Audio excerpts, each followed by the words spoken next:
Bonjour et bienvenue dans cette deuxième partie de notre deuxième épisode de la saison. Nous poursuivrons notre exploration sur la couleur en commentant le travail de Martine Parr, exposé au Jeu de Pommes ce printemps. Et puis, nous terminerons notre enquête par quelques interviews de nos professeurs de l'ENSAMA. Cet épisode est le dernier de la saison, réalisé avec enthousiasme par notre équipe. Micro-croisés cette année, c'était Emma, Justine, Lucille, Maxence, Néphélie, Robin, Victoire, Zoé et Mathilde. Nous espérons que ces 3 épisodes vous ont plu. Nous vous souhaitons un très bel été et à l'année prochaine. Bonne écoute!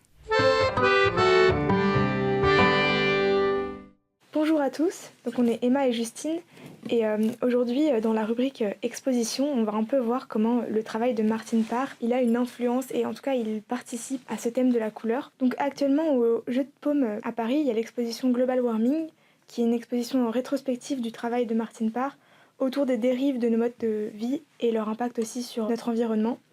Et donc on est allé jeter un coup d'œil parce que dans l'œuvre du photographe britannique, la couleur elle est fondamentale.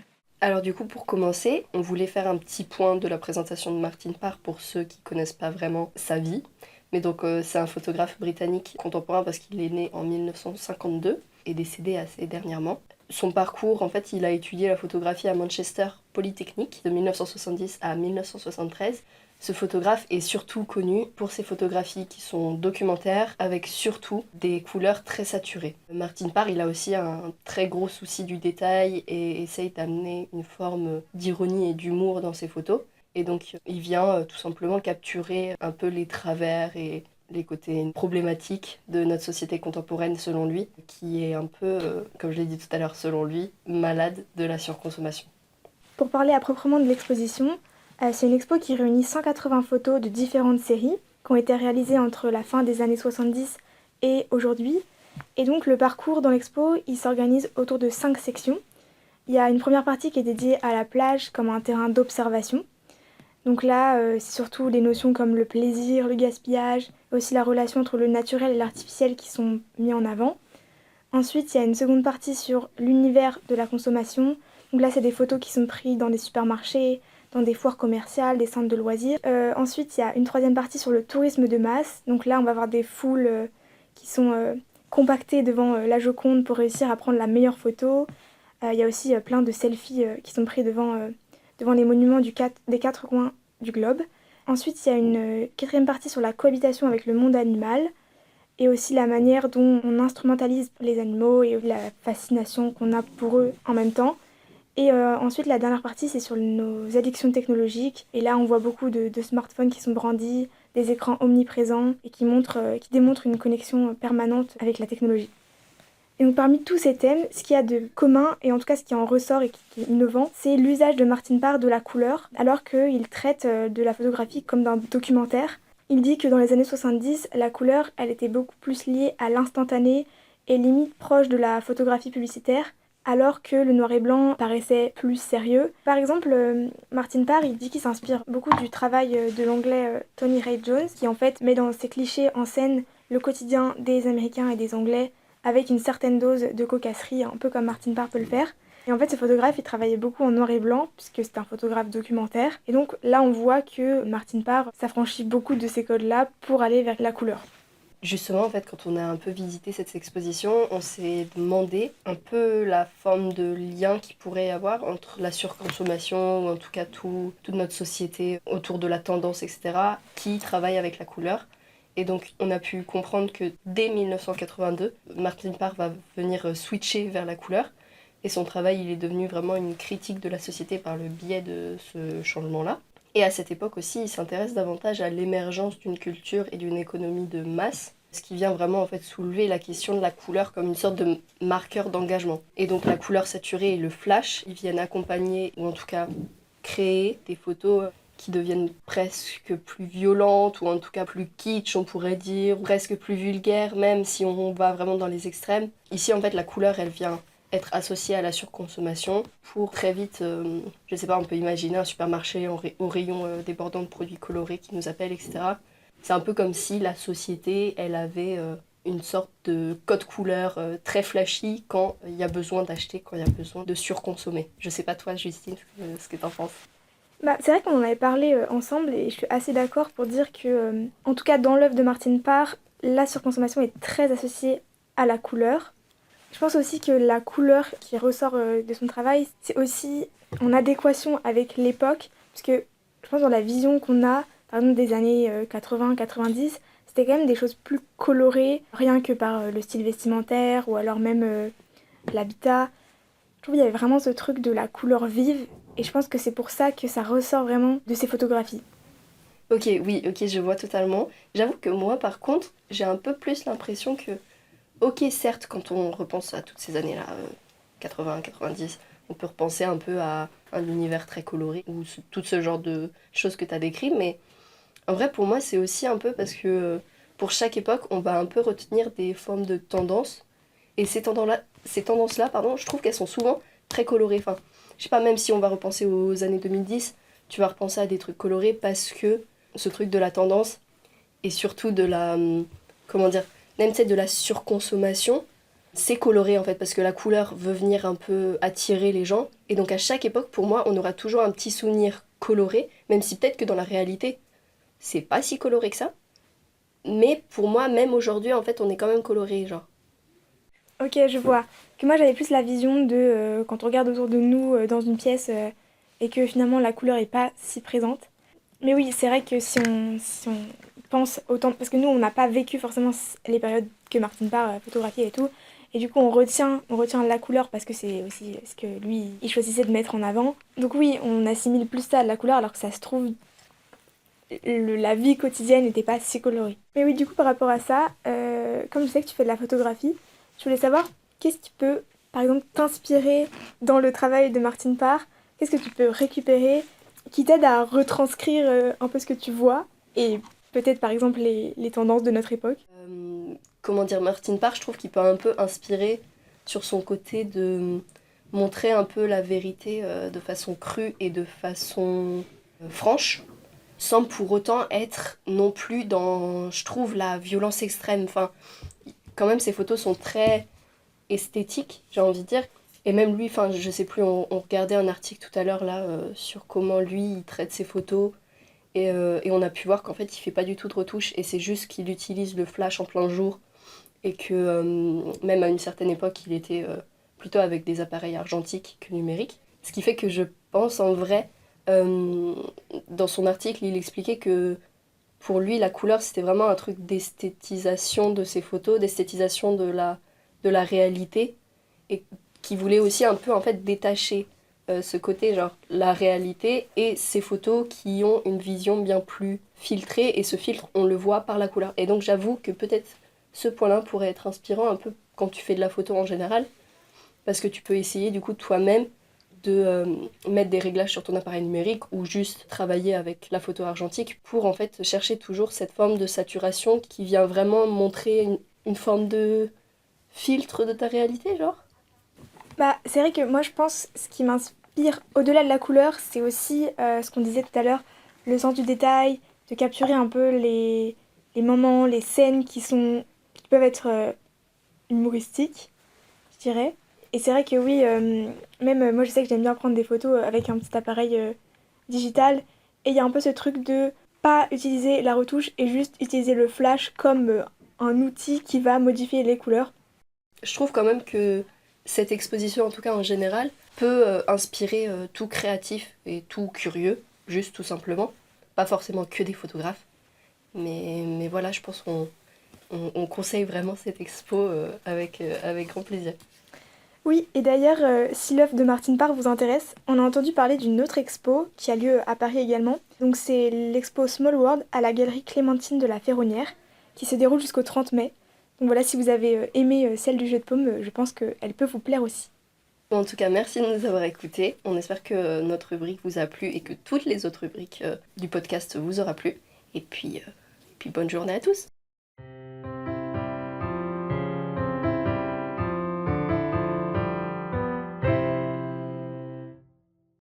Alors Bonjour Madame de Pierrefeu, nous sommes très heureux de vous accueillir aujourd'hui et de pouvoir échanger avec vous dans le cadre de cet épisode.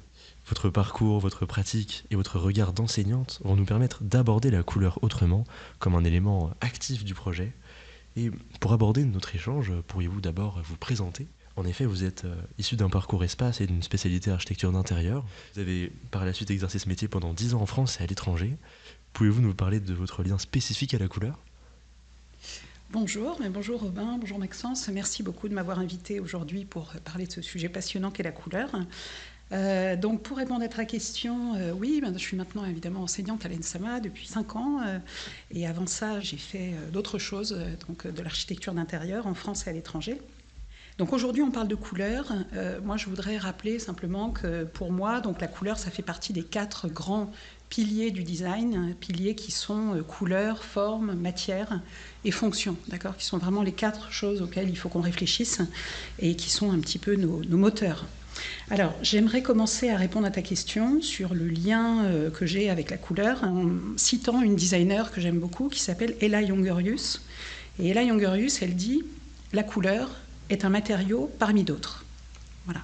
Donc je trouve que c'est intéressant d'aborder en fait ce sujet de la couleur en la considérant comme une matière, comme un matériau, parce qu'elle a des propriétés physiques et elle a des propriétés aussi émotionnelles, d'accord ? Mais c'est pas tout. Elle est aussi subjective, elle est aussi symbolique. Et surtout, je dirais de la couleur qu'elle est indissociable de la lumière. Sans lumière, il n'y a pas de couleur. Et l'ombre est aussi importante que la lumière dans la révélation de la couleur. D'accord ? Donc ça, je cite Platon cette fois-ci. Platon qui disait « l'ombre est la reine des couleurs ». La couleur, elle a également un caractère philosophique. Donc c'est vraiment un sujet extrêmement riche et donc je suis très contente que vous m'ayez invitée pour en parler aujourd'hui. Alors, notre première question, comment se fait le choix des couleurs en architecture d'intérieur et en fonction des envies du client ? Alors, c'est une très bonne question. Il faut diviser cette question un petit peu en 2 parties, je dirais. Il faut envisager dans un premier temps les différents contextes. Quand on travaille en architecture d'intérieur, on se retrouve dans des contextes spatiaux, économiques, sociaux, qui sont tout à fait variables. Donc ça, c'est la première question sur laquelle il faut s'interroger. Et la deuxième question, c'est la posture de l'architecte d'intérieur. Donc je prends d'abord la première, donc les contextes, les différents contextes. Pour expliquer les choses simplement, l'architecte d'intérieur, en fait, au moment de positionner sa couleur, de poser de la couleur, il va devoir réfléchir, il va devoir penser aux fonctions de l'espace, d'accord ? Et donc on ne va pas choisir une couleur de la même manière si on est dans un espace domestique, un espace commercial, un espace autre. Et donc imaginez à l'intérieur de l'espace domestique, on ne va pas utiliser les mêmes couleurs selon les différentes fonctions des espaces domestiques. D'accord ? Donc si on est dans un espace de repos, dans une chambre à coucher, on va plutôt privilégier des couleurs qui sont des couleurs reposantes ou alors des couleurs qui sont des couleurs qui permettent un petit peu, on va dire, l'introspection, le rêve. Et ce ne sera pas du tout les mêmes choix que si on est dans un espace de réception ou dans un espace de passage, dans lequel on ne va pas avoir du tout les mêmes perturbations. Voilà, donc ça, c'était les différents contextes. Et maintenant, donc, si je reviens à la question de la posture de l'architecte d'intérieur, en fait, la personnalité de l'architecte d'intérieur, elle est très importante dans la question du choix des couleurs et du choix des formes. Et en fait, tout dépend à quel architecte d'intérieur vous avez affaire. Donc si vous avez affaire à un architecte d'intérieur qui rayonne sur la profession, qui éclaire les autres, quelqu'un qui inspire, vous allez avoir tendance à lui laisser développer son concept sans avoir votre mot à dire. Et c'est lui, en fait, qui va utiliser la couleur dans le cadre du développement de son idée. Deuxième question, qui est vraiment dans la suite de la première. Donc en architecture d'intérieur, comme on en a un peu parlé, la couleur, elle agit donc sur les volumes, sur la lumière, sur l'atmosphère, peut-être aussi sur les parcours. Et donc comment est-ce que vous définissez son rôle ? Est-ce que c'est vraiment un outil de composition spatiale ? Alors, je te remercie pour cette question. Quand tu parles de la couleur comme un outil de composition spatiale, moi, ça fait écho, en fait, avec ma pratique de la couleur. Mais le mot « outil », j'aimerais bien le remplacer par un autre mot qui est assez proche et qui est le mot « instrument ». Pour moi, la couleur est un instrument. Et je pense que si on commence à faire référence donc, au domaine de la musicologie, on se retrouve dans un univers où on parle de gamme. On peut aussi parler de partitions, on peut les suivre, ces partitions, on peut aussi faire de l'improvisation. On peut jouer de la musique ou jouer des gammes de couleurs en solo. On peut jouer en duo, on peut jouer en trio, en quatuor, et puis on peut aller beaucoup plus loin. On peut carrément faire un opéra, une symphonie, un concerto. Donc en fait, cette référence à la musique, moi, elle m'amuse. Mais au-delà de m'amuser, elle montre à quel point il est important, en fait, de savoir jouer de cet instrument. Et savoir jouer d'un instrument, c'est pas quelque chose d'inné, c'est quelque chose qui s'apprend. On fait assez bien dans notre école, d'accord, qu'on essaye en tout cas de faire dans ces 3 années de DNMAD et puis ensuite en DSA. Voilà, la couleur, c'est pas quelque chose qu'on maîtrise en arrivant à l'école, c'est quelque chose qu'on apprend à jouer. Et donc c'est en apprenant, en ayant la modestie de bien vouloir apprendre, qu'on va très très loin dans la pratique de cette spécialité. J'ai eu l'occasion d'être l'un de vos étudiants et je me rappelle que vos cours consistaient à s'approprier individuellement et avec singularité les connaissances que vous partagiez. Nous devions chacun refaire un rendu unique qui synthétisait les cours que vous nous donniez. Quels intérêts découlent de cette pédagogie ? Alors là, tu parles de l'enseignement, tu parles de l'appropriation des connaissances. Bon, là, tu es dans mon domaine de prédilection, qui est l'ingénierie pédagogique. C'est quelque chose qui m'intéresse beaucoup. Magnifique sujet de discussion. Merci de le soulever. Donc moi, il y a des pédagogues qui m'animent, principalement Freinet, Célestin Freinet, qui est un grand pédagogue, et puis Philippe Mérieux, qui est aussi un excellent pédagogue.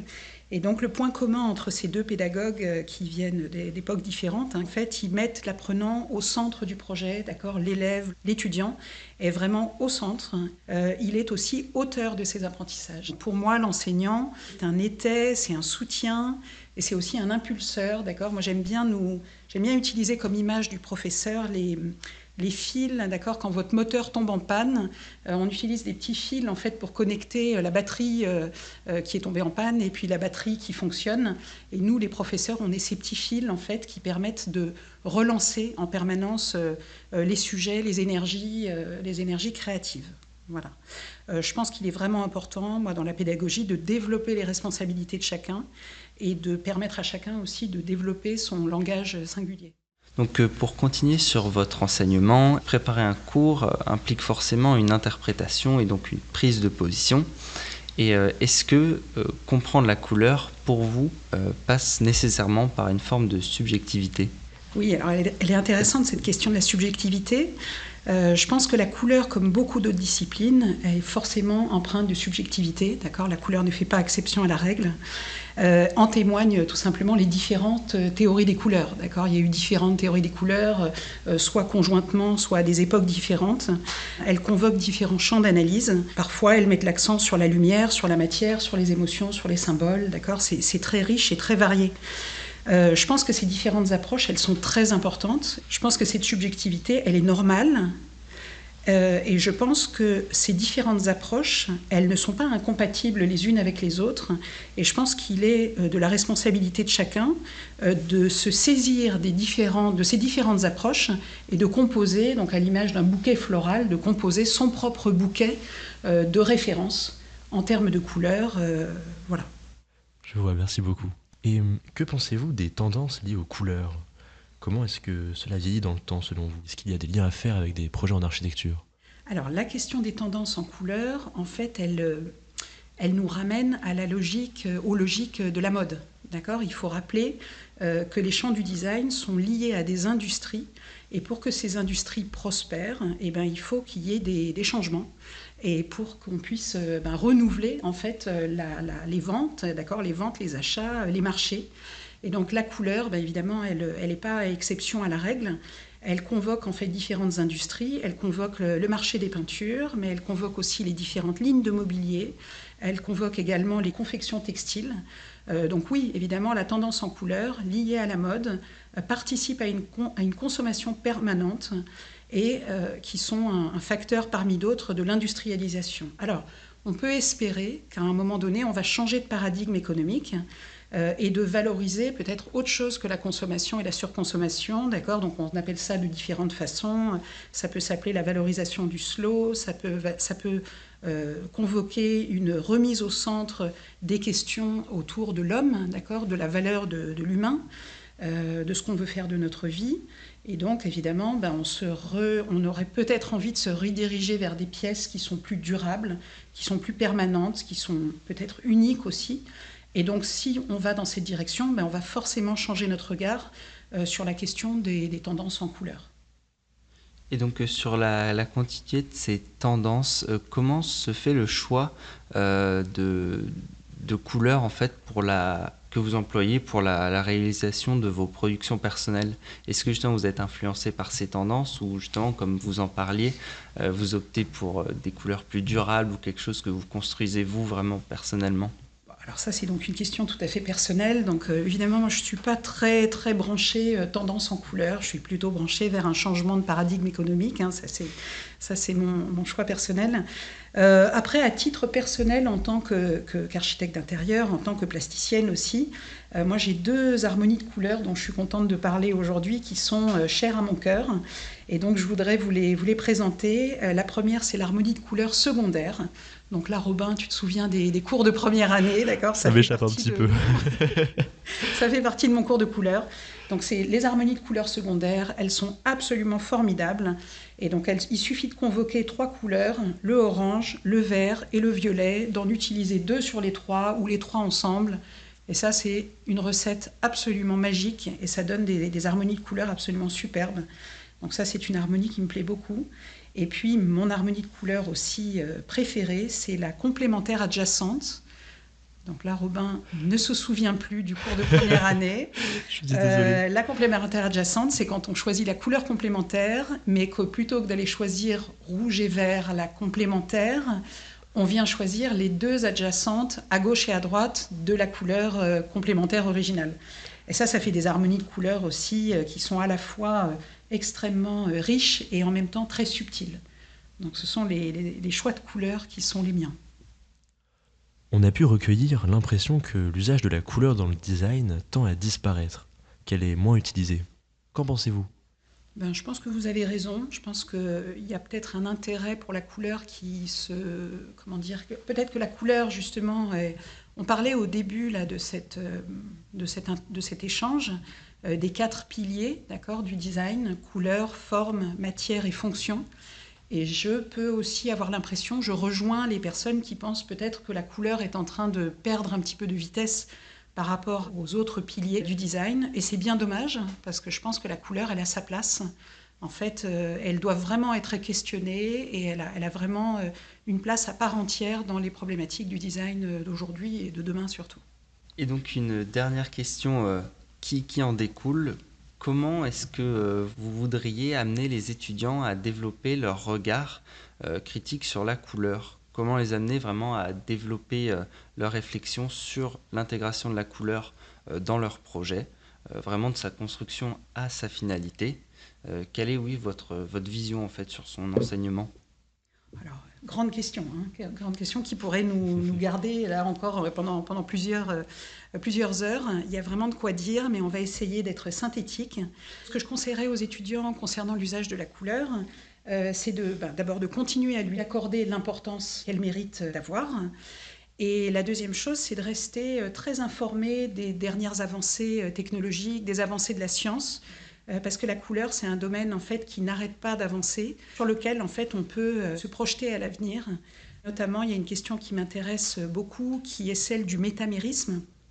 C'est-à-dire, en 2 mots, le métamérisme, c'est quand on a 2 couleurs qui sont identiques, sous un certain éclairage, mais sous un autre éclairage, elles peuvent être différentes. Et donc, c'est quelque chose qu'on essaye parfois d'éviter, mais je pense qu'au contraire, il est temps d'assumer ces différences et de les utiliser dans nos travaux de design, de les revendiquer.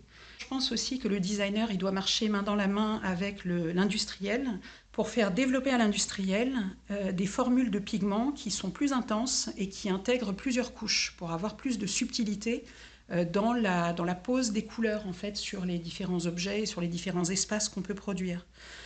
Parce que les industriels ont eu tendance à aller un petit peu vers la simplification des recettes de couleurs. Et donc, en fait, ils savent faire des choses beaucoup plus riches que ce qui se vend aujourd'hui. Donc ça, il faut les accompagner dans cette démarche en fait, d'approfondissement technologique de la couleur. Nous, les designers, je pense qu'on doit revendiquer, par exemple, des pigments qui réagissent à la lumière et des pigments qui se modifient en fonction de leur environnement. Le design pourrait donc être réévalué et réinterprété avec une richesse et une variabilité équivalente à ce que peut nous offrir par exemple la nature.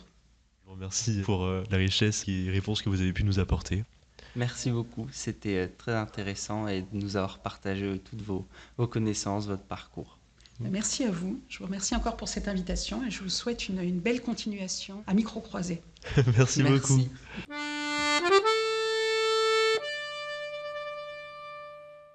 Bonjour Monsieur Méniel, merci beaucoup d'avoir accepté notre invitation. Nous sommes vraiment très heureux de vous accueillir aujourd'hui pour cette interview. À travers votre parcours, votre pratique de designer et votre expérience d'enseignant, nous allons essayer de mieux comprendre ce que la couleur engage réellement dans les champs du design et des métiers d'art, au-delà de sa dimension visible. Vraiment d'aller même plus profondément dans ces processus de création. Donc vous êtes designer formé à l'ENSI, les ateliers. Votre travail s'inscrit notamment dans une recherche liée au geste, au dessin et puis à la matière. Aujourd'hui, vous poursuiviez ce travail au JAD, donc le Jardin des métiers d'art et du design, où vous êtes résident, vraiment dans un environnement, de ce que j'ai pu observer, qui favorise le dialogue entre les designers et les artisans. Mais donc avant d'aller plus loin et d'entrer dans ces questions, est-ce que vous pourriez vous présenter avec quelques mots ? Merci beaucoup pour votre invitation, c'est déjà bien résumé. En effet, je suis évidemment enseignant à l'école et designer d'objets, occupant d'un atelier au JAD. Et la pratique en tant que designer que je poursuis aujourd'hui, elle est vraiment liée à un parcours et notamment un moment vraiment fondateur qui était mon diplôme à l'ENSI Les Ateliers. Donc maintenant, ça va presque faire 10 ans. Et en fait, il y a des choses encore de ce diplôme qui ont été posées à ce moment-là qui me poursuivent. Pour résumer, aujourd'hui, ma pratique, elle a pris un angle qui est quand même très lié au métier d'art et au dialogue entre designers et artisans d'art. C'est aussi ce pourquoi je suis au JAD. Et donc, je me suis spécialisé dans ces questions-là de dialogue, donc de travail à quatre mains, comment on peut créer à quatre mains avec des savoir-faire spécifiques et en discussion.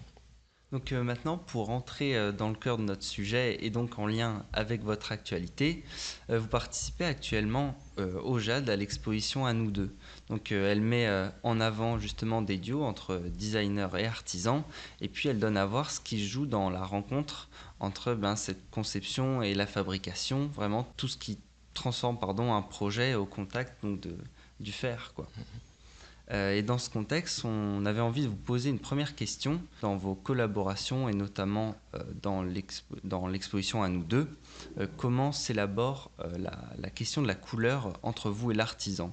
Est-ce qu'elle est pensée dès le départ comme un langage commun ou est-ce que vraiment elle émerge progressivement au contact de la matière, au contact du volume qui se construit ? Oui, c'est une vaste question. Je pense que la meilleure manière d'en parler, c'est de parler de mon expérience, parce que je pense qu'il y aurait plusieurs manières de répondre à cette question. Au fond, la question de la couleur, elle fait partie de choix qui, en tout cas dans les discussions et les travails en collaboration avec des artisans, ont toujours plus relevé du designer. Je pense à un travail en collaboration avec des souffleurs de verre au CIRVA. C'est des questions qui reviennent au fond aux designers de choisir les couleurs, même si c'est toujours en discussion, il y a des aspects techniques importants qui rentrent en ligne de compte par rapport à ça. J'ouvre une parenthèse, mais qu'on pourrait ouvrir sur différentes techniques. Il y a des couleurs par rapport au verre et au soufflage de verre qui sont plus compliquées que d'autres à travailler. Donc ça, c'est des choses qu'il faut savoir. Par exemple, travailler du rouge en soufflage de verre, c'est des couleurs qui peuvent être plus dures à manipuler que certaines autres couleurs comme des bleus. Et donc ça, c'est des choses qui doivent être prises en compte parce que dans la difficulté pour réaliser telle ou telle pièce, ça va se ressentir.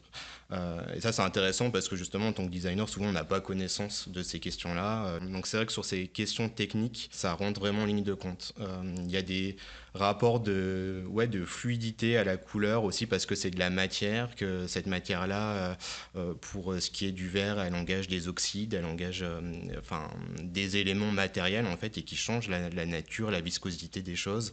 Là, j'en parle de manière très générique, mais ça a une influence forte. Sur un autre aspect du travail, une autre collaboration, en effet, au JAD, en ce moment, est montrée l'exposition À nous deux, dont le commissariat est assuré par Mathias Courtet. Au sein de cette exposition, on montre un travail réalisé en collaboration avec Benoît Coulpier, qui est imprimeur sur étoffe, qui intervient d'ailleurs pour un workshop chaque année à l'ENSAMA en textile.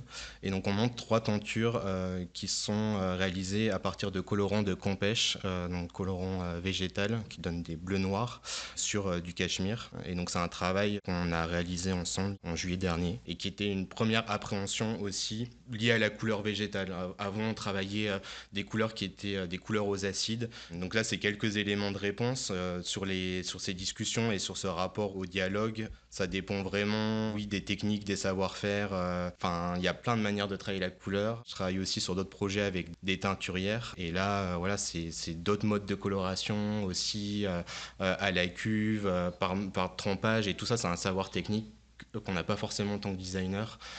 Et donc là où le dialogue, la discussion est hyper importante, c'est comment, si on veut obtenir telle couleur ou aller vers là, comment en discussion avec l'artisan ça va être possible d'y aller. Et c'est pour ça que c'est des travaux qui sont à 4 mains. Si on enlève certaines de ces mains, on n'aboutit plus au même projet. On aimerait maintenant parler un petit peu de vos outils à dessin, qui est aussi dans le sens bien sûr dessin EUN, celui de l'intention. Est-ce que la couleur, les dégradés et variations qui se forment naturellement par la désaturation de l'encre étalée par le geste sont pour vous des outils pour la réalisation d'une idée ou vus comme des outils exploratoires ? Merci pour cette question. C'est des outils qui sont arrivés justement, j'en parlais tout à l'heure, mais au moment de mon diplôme à l'ENSI, les ateliers que j'ai cherché à poursuivre. Et c'est un répertoire de formes d'outils qui s'est aussi augmenté dans le temps. Et un des premiers enjeux pour moi à la suite de ce diplôme-là, c'était vraiment de comprendre, de tester le potentiel de ces outils. C'est vrai que c'était assez expérimental. Il y avait des choses qui étaient des gestes purement plastiques, donc sans autre finalité que la forme. Dans d'autres cas, on allait vraiment sur des questions de motifs et donc de répétition grâce à l'outil, au geste. Il y a des dessins qui se sont posés comme des notes d'intention aussi, des manières de retranscrire une idée forte. Pour ce qui est de la couleur et du rapport à la couleur engagée avec ces outils, j'ai cherché en effet à voir comment je pouvais accentuer certains aspects que je manipulais avec. Il y a 4 paramètres en fait qui rentrent dans un dessin réalisé avec ces outils. On a évidemment la forme de l'outil, on a la vivacité du geste, on a la fluidité de l'encre, du colorant, enfin en tout cas du médium qui va être utilisé, puis on a aussi bien sûr le support.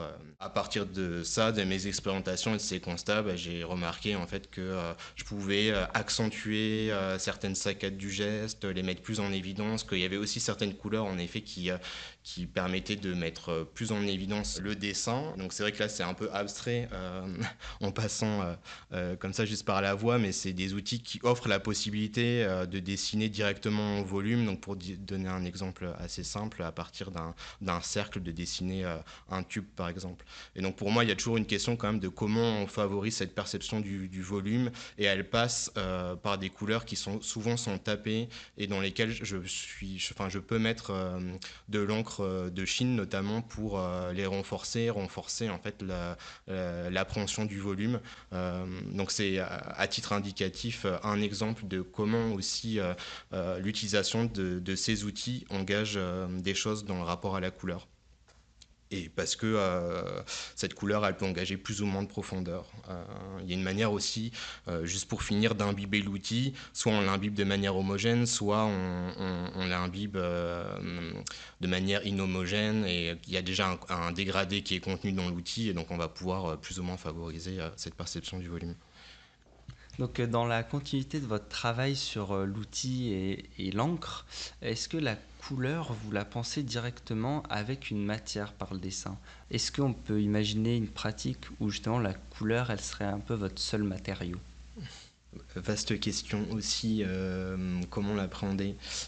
J'ai commencé à dessiner avec ces outils sans vraiment me poser directement la question de la matérialisation des dessins, et d'ailleurs c'est une possibilité. Enfin, je me dis que c'est possible de matérialiser certains des dessins, mais c'est pas automatique non plus. Dans ma pratique, il y a du dessin pour le dessin, et je cherche à ce que cette pratique elle ait son autonomie en tant que telle, puis il y a la pratique de l'objet, parfois les deux s'entremêlent, parfois pas.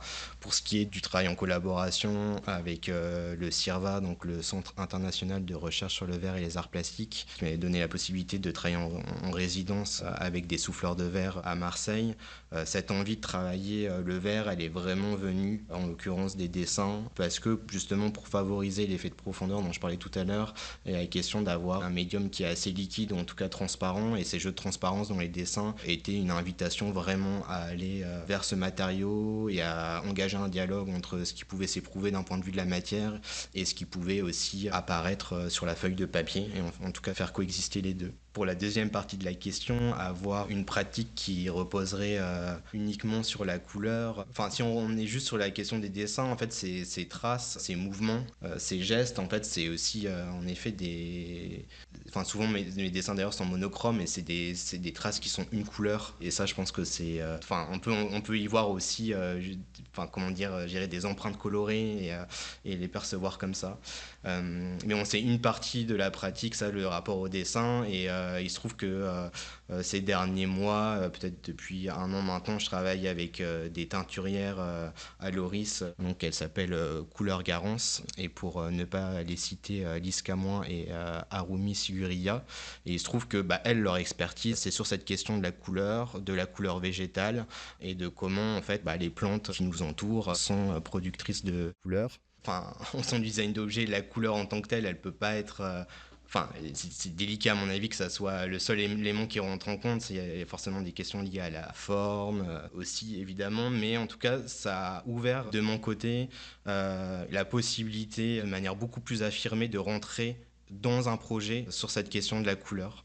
Ça, c'est né aussi du retour d'un voyage au Japon, à la rencontre de certaines techniques, et notamment du kakishibu, qui est une technique de coloration végétale à partir de jus de kaki, qui donne des teintes brunâtres qui peuvent être nuancées avec du sulfate de fer. Donc c'est aussi ça la magie et la chimie en fait de cette couleur végétale, c'est qu'elle est d'une immense richesse. J'ouvre une parenthèse, mais tout à l'heure j'entendais la fin de l'interview que vous faisiez avec Fabienne de Pierrefeu, et je rejoignais complètement cette question d'un rapport diminué et trop synthétisé de la couleur, parce que en fait la couleur d'un point de vue industriel, elle a dû se réduire à certaines molécules, et en fait dans la nature il y a une diversité de molécules qui existe, et donc une profondeur des couleurs qui est hyper importante. Je continue ma parenthèse avant de la fermer. Souvent, on a tendance à se dire que la coloration végétale, elle va être terne, elle va être fade, mais en fait, c'est pas du tout le cas. Quand on regarde un bleu indigo, ça a une puissance qui est super forte. Le jus de kaki dont je parlais a aussi des capacités colorées qui sont très fortes. Je referme juste cette parenthèse, et là-dessus, en fait, c'était une manière aussi de voir, en collaboration avec Couleur Garance et ses teinturières, comment il était possible de rentrer dans du projet par cette question de la couleur, qui, si on parle de couleur végétale et du kakishibu en l'occurrence, offre une palette de couleurs, mais offre aussi un changement au niveau des qualités intrinsèques de la matière, et donc rigidifie les fibres, les imperméabilise, et donc ça c'est aussi un terrain de jeu qui est assez énorme en tant que designer. Ouais, je m'attendais pas du tout à ça aussi. Est-ce que ça modifie le matériau en lui-même avec les fibres? Là, c'est clair que ce que j'avais vu, c'est la publication avec ces sortes de grandes toiles tendues avec un dégradé d'un brun très foncé, presque un caramel, quoi. Oui, ça c'est vrai que c'est tout un travail sur le kakishibu. Il y a une diversité, enfin il y a une richesse, une palette de possibilités. C'est généralement un jus qu'on va enduire au pinceau, mais on peut aussi effectuer ça par trempage. Si on fait un trempage, c'est pas la même chose que si on en fait 5. Évidemment, on va avoir une couleur plus ou moins importante. Et donc ce travail-là autour de cloisons en papier, en fait, tous ces objets-là, ils sont là, on parle ne serait-ce que on parle juste de la couleur, mais il se trouve que le bois de ces cloisons et le papier de ces cloisons, qui est donc un washi, un papier japonais, est enduit de kakishibu. Et après, justement, il y a tout ce rapport au nombre de couches, à la manière d'emmener la couleur avec du sulfate de fer, parce que le sulfate de fer, en fait, fait ressortir les tanins du jus de kaki, et donc noircit, en fait. Tout ça, c'est de la chimie, en fait. Et c'est ça qui est hyper intéressant. Super intéressant. À propos de vos dessins et de vos réalisations graphiques qui sont effectivement souvent monochromes, on se demandait Comment se fait pour vous le choix des couleurs employées ? Je pense que j'ai répondu un petit peu à cette question sur le fait de rechercher une certaine profondeur dans le choix des couleurs. Après, ça reste des choix relativement subjectifs. Non, je pense que pour ce qui est du dessin et de ma pratique liée au dessin, il y a ce souhait en fait de chercher la profondeur de ces couleurs. Je pense que c'est ce qui m'intéresse aussi d'ailleurs dans les modes de teinture végétale dont je parlais. Donc là, on parle plus de dessin, mais il y a aussi cette profondeur des couleurs qui est importante, en plus de leur durabilité, le fait de sortir du pétrole en fait, et donc de ne pas être néfaste aussi pour l'environnement. Après, ça engage évidemment pas mal d'autres questions, des changements qui peuvent s'opérer à la lumière. Et je reviens là-dessus.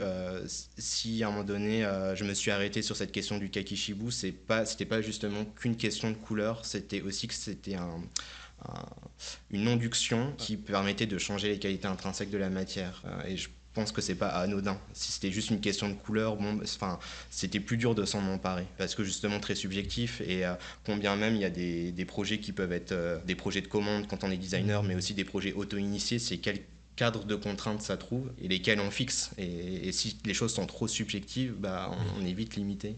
Après, je me demandais s'il n'y avait pas, par exemple, des intentions qui pouvaient se mettre même dans le choix de la couleur des tout premiers croquis exploratoires.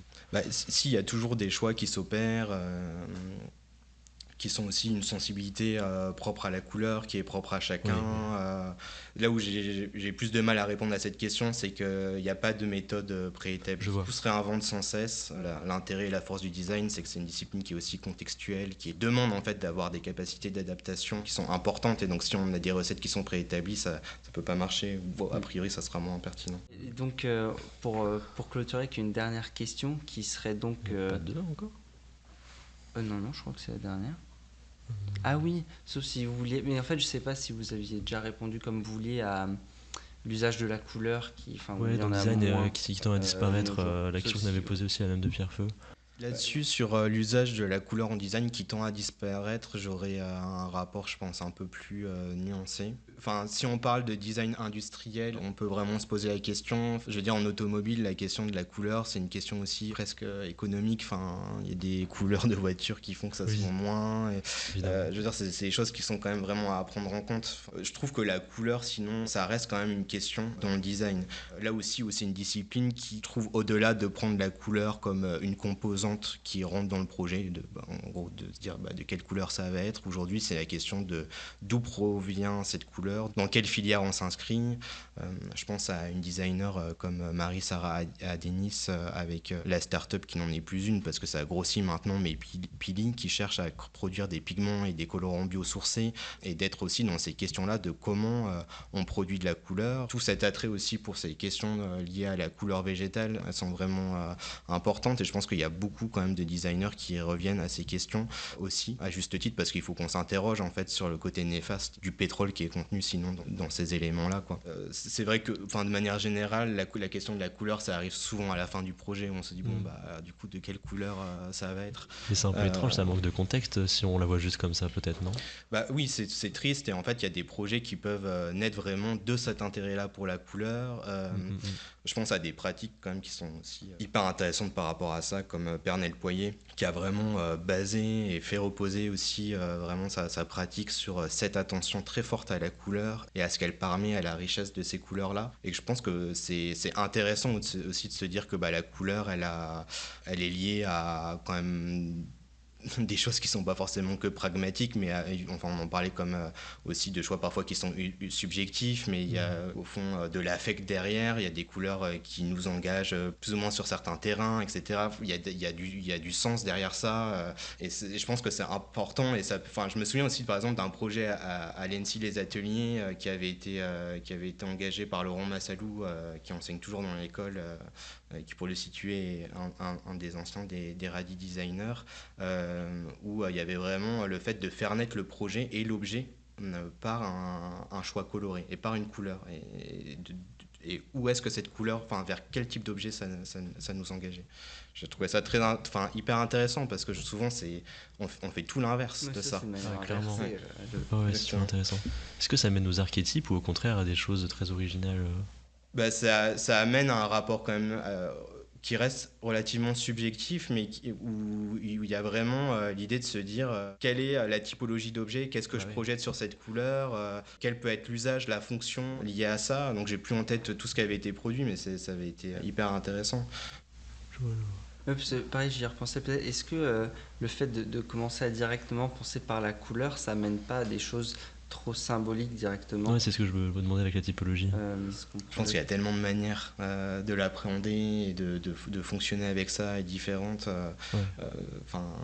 Avant d'être enseignant, j'en ai eu aussi évidemment, et je pense à Marie Rochu qui a eu un impact important sur qui donnait des cours de couleur à l'ENSI Les Ateliers et qui ouvrait cette question vraiment de l'attention qu'on porte à la couleur et de comment on pense avec elle, comment on est en capacité de l'observer, de voir qu'une même couleur sur tel ou tel fond, on va en avoir une perception différente. Enfin, c'est beaucoup de questions de perception qui sont engagées, et en fait ça il faut l'expérimenter par soi-même, il faut le vivre, il faut le faire, il faut s'en rendre compte, et c'est ça aussi qui fait qu'après en tant que praticien on y attache une importance d'autant plus forte. Je vous remercie vraiment d'être venu et d'avoir pu enrichir tous ces questionnements avec nous. C'était vraiment très intéressant. Merci beaucoup pour votre participation. Merci beaucoup Robin et Maxence.